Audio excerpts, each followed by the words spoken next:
Primary हिसाबै बिपिएफआ बाहाय बिराद स्ट्रंमोन आरो 2005 निफ्राय आरम्भ खालामनानै जेब्लाबो बे प्राइमारियाव बिपिएफआ देरहाबोदोंमोन। खाम्फा बरगयारि बिथाङा सोलायनो बिटिसिखौ दाफुंसैनो बिथांनि रिक्वेस्ट खालामनायाव रायजोफोरखौ अनसायनायाव इउपिपिएलआव लोब लोब रायजोफ्रा गासिबो हाबहैजोब्बायनो बेखौ स्वयं गावनो बुंनानै लादों। लोगोसे बिपिएफ राजखान्थि दोलोआव ग्रुपिज्म जानानै ग्रुप जानानै बिरोधि दोलोखौ कनस्पारेसि खालामनानै हाखर खोख्लैयो खैफोदाव खोख्लैयो बेबादि बानसावदों बिथाङा। दा बिथांखौ दिनैनि भिडिअनि गेजेरजों मोजाङै सावरायगोन बिनि सिगां भिडिअ क्लिप्स होग्रोगोन। So hello everyone once again welcome back to the channel. दिनैनि गोदान भिडिअ नोंथां बयखौबो गोसो गोथारै बरायदों लोगोसे आसा खालामो इसोरनि अननायाव नोंथां बयबो मोजां दं। सो सावरायनायनि सिगां आरो भिडिअ क्लिप्सखौ होनायनि सिगां आङो मोनसे खोथाखौ एसे बुंनो लुबैदों दिपेन बर' सारनि सोमोन्दै। निउट्रेल अर्गानाइजेशन दुलाराय बर' फरायसा आफाद हिसाबै दा बर्तमानाव आफादगिरि दिपेन बर' सार दङ। दा बड'फाखौ बिथांमोनाल' नङा जों समग्र बर' रायजो राजायानो सिबियो मानियो। नाथाय क्रेडिटखौ बिथांमोना बिराद बड'फाखौ सिबिनाय बिराद बड'फाखौ मानिनाय सान्थौजों गावसोरल' सोलिनाय दिपेन बर' सारमोना साननानै लायो। नाथाय दिनैनि समाव बड'फाखौ रन्जित देखा मुंनि सासे बेक्तिया उग्रबादी होननानै बुंबाय टेररिस्ट होननानै बुंबाय। नाथाय बेनि सायाव जेबो खोथा बुंनो हायैया जोंनि थाखाय जोबोद गोमोथाव बाथ्रा दुखुनांथाव बाथ्रा। एथ' मोजां बड'फानि आइडिय'लजिजों जुदि दिपेन बर' सारमोना थांदोंब्ला बड'फाखौ सिबिदोंब्ला बड'फाखौ मानिदोंब्ला बेनि एगेन्स्टआव खोथा बुंनायखौ बोरै सहायनो हाखो? मानो दासिमबो जेबो बुङाखै बे रन्जित देखानि सायाव? बाथ्राया मा? रायजो राजाया गोरलैयै बुजिनो हायो। स' अब्ला बेनि सायाव मा सानो कमेन्ट्स हरबानो जाबाय। बेनि सायावथ' भिडिअ लाबोगासिनोखा आङो। दा बाथ्राया नैबे खाम्फा बरगयारि बिथांनि बिराद टप लिडार जाहैबाय इउपिपिएलआव थांनानै खिन्थु बिबानानो गैया। टप लिडार पलिसि मेकिं खालामग्रा पिएमबि पलिसि मेकिं बडिनि चेयारमेन जाहैबाय बिथाङा। गावसोलायनो इउपिपिएलखौ हमथासिगोन बिपिएफआ दंस' जासिगोन। नायनानै लाग्रो ससे। आंनि नोजोराव जि केन्डिडेट लानानै सोर मोनबावगोन सानै केन्डिडेट साथाम केन्डिडेट साब्रै केन्डिडेट बुंनाया जाहैबाय बे बिपिएफ दोलोनि प्रपागान्डा।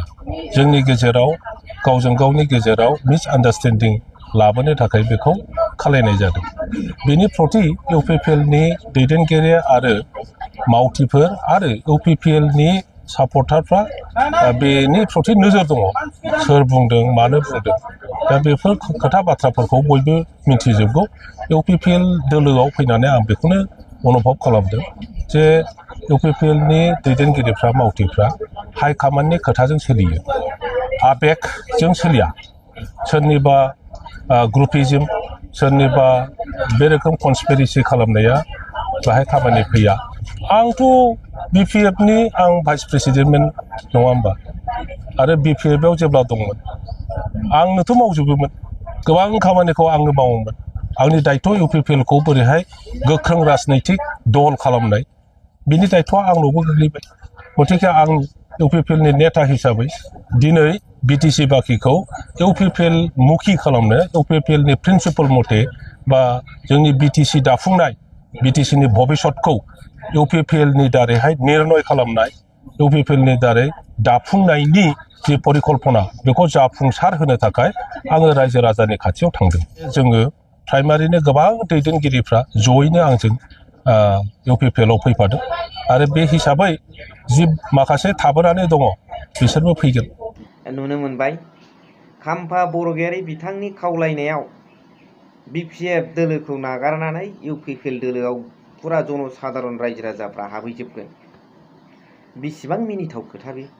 दा बावैसो डिस्ट्रिक्ट एबसु आनसलिक एबसुनि गोबां कर्मि नेताफ्रा बिपिएफ दोलोआव हाबगासिनो दं। ससियेल मिडियायाव बिथाङा नुदोंना नुवाखै? आरो बले गावजोंसो थांजोबगोन। ओरैनो रायजो राजाफोरखौ खोथा बुंफ्लानानै थगायनाय अयबासखौ बेबो लाहैबाय इउपिपिएलआव थांनानै। गाव सोलायनो इउपिपिएलखौ गोरा खालामसिगोन। गाव सोलायनो इउपिपिएलनि गोग्गोम गोरा नेता। बिराद टप रेंकनि लिडार बियो इउपिपिएलनि। बिथाङा पलिसि मेकिं बानायग्रा चेयारमेन अफ पिएमबि इउपिपिएल पलिटिकेल पार्टिनि। खिन्थु बिबानानो गैया। बिबान गैयालासिनो बिथाङा नेता जानानै जोबोद मोजां इउपिपिएलनि थाखाय खामानि मावगासिनो दं। बहालै आरो सार नोंथाङाथ' फंसे खोथा बुंबावदों बिपिएफ राजखान्थि दोलोआव थांखिनानै डाइरेक्ट बुङाखै इनडाइरेक्ट पइन्टआ बावनो थांदों। ग्रुप जानानै सोरखौबा कनस्पाइरेसि सोरखौबा थुनजुलायनानै सोरखौबा थुनानै सोरखौबा बुंनानै खायदा कौशल बानायनानै हाखराव खोख्लैयो बिरोधि दलनि नेताफोरखौ खैफोदाव खोख्लैयो। जाय पार्टियाव थानानै जाय दोलोआव थानानै टप रेंक पजिशन स्टेटासनि लिडार महरै सिनायथि मोनबोबाय। बिराद मोजां मोजां पस्ट डिपुटि चिफ बिटिसिनि सनमान मोनबोबाय एन्जय खालामबोबाय डिपुटि चिफ महरै रायजो राजाफोरखौ सिबिनोबो सुजुग मोनबाय सुबिदा मोनबाय आरो बेखौनो बेबादि बुंफैबाय। बै समाव जुदि बेबादि कनस्पाइरेसि खालामोमोनब्ला ग्रुप जानानै बे कनस्पाइरेसिनि बिफाया नोंसो मोनदां काम्फा बरगयारी सार नोंथाङासो मोनदां जायनि थाखाय नोंथां खुगानिफ्राय ओंखारदों नोंनो थिनो मोनदां बेबादिनो सोरखौबा लागायदो होननानै। नोंबोथ' बै समाव बिपिएफ राजखान्थि हान्जायाव दंमोन नाथाय दासो फैसानि लबाव नोंथाङा थांनानै बेबायदि बक्स लाहैदों। एसे गोबाव एसे मोजां 17 बोसोर इनफ्रास्ट्राक्चार सुपारस्ट्राक्चार बिटिसिखौ जिर'निफ्राय लानानै जौगाहोनायाव नोंहाबो रल दं आरो बेबादि रलखौ गायबोनानै हाग्रामा महिलारि बिथांनि नेतृत्वआव बिटिसिखौ जौगाहोनायखौ नोंथाङा बेबादि बुंनाया नोंथांना साबजाथाव नङा। सोर पाब्लिक थांनो बिथांजों खनबेसे जेनबोखो आरो ओनसोलनि सुबुंफ्रा बिथांनो भटखौनो होखायामोन आरो जायफोर बिथांमोनजों थांदों काम्फा चन्दन हितेश बिथां सारमोनजों थांदों जायफोर जनसाधारन सुबुंफ्रा बिथांमोना गिदिंनानै फैफिनदों। सापर्टार्सफ्रा लोब लोब आरो नेताफ्राबो सोरबा सोरबा फैदों आरो बिसोरनि खुगानिफ्राय ओंखारनाय लिक जानाय खोथाखौथ' रायजो राजाफ्रा खोनाखाबाय मानि थाखाय फैफिनदों मानो थाङामोन।